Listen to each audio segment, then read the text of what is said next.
Today we're diving into a common problem faced by map enthusiasts: adding a compass control. Many have found themselves scratching their heads, searching for the now missing function coded control compass code in leaflet.extras. But fear not, as we have a clever solution up our sleeves.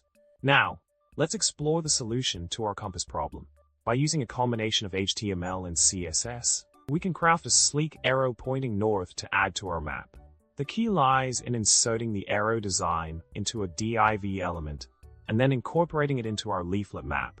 This simple yet effective approach ensures that users always know which way is up. Continuing with our solution, we can take things up a notch for a more visually appealing compass.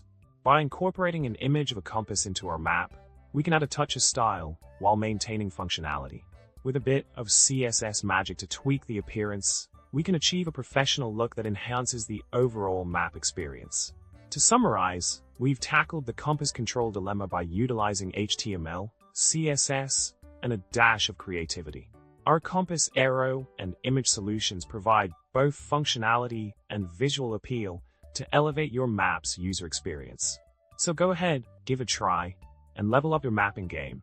And remember, subscribing, liking, and commenting are always welcome. Let's navigate through this together.